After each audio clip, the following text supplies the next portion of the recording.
When many people think of Peru, they think of Machu Picchu. I wanted to challenge those images that have been embedded into my mind. To do that, I needed to open myself up to absorb my experiences in Peru and what it had to offer me.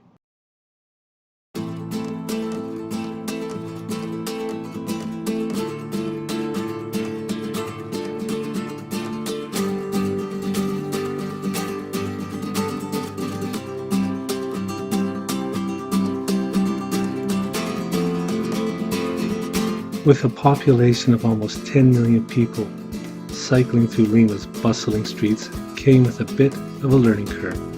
Not only were there dogs, but also there were schoolgirls.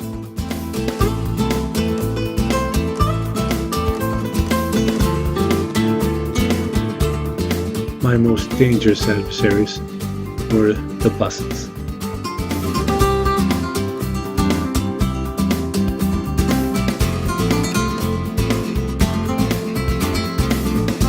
I quickly learned that I had to be more assertive.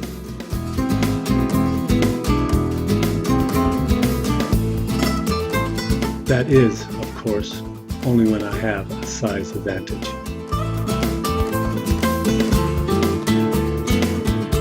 In my mind, I'd come up with a goal of cycling from sea level, quite literally it seems, to as high in elevation as I could make it. Heading south, I encountered some expected vehicles, and some unexpected ones. Much of this coastal area has this amazing desertscape, which also brought heat and very persistent headwinds.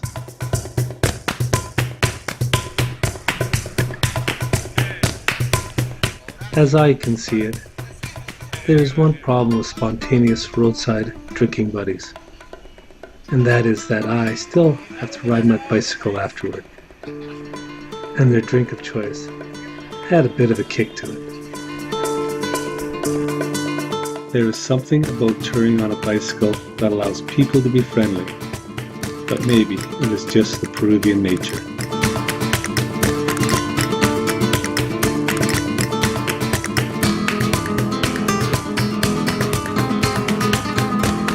As I turned inland, the hills started to increase, so my effort had to as well.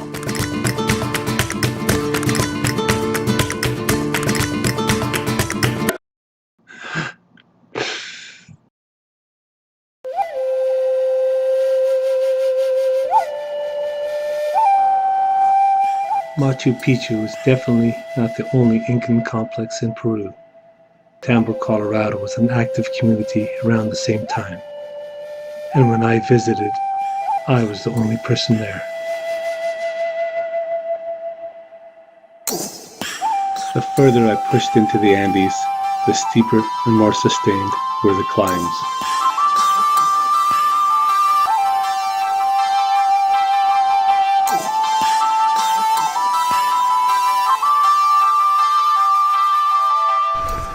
I'm not thinking I'm gonna go across on that and take my bike across. And I don't think I'd even send kittens across on it. Trying to keep cool and clean did nothing to ward off the voracious bugs or the birds. With the higher elevation came less oxygen into my lungs, 42% less oxygen than at sea level.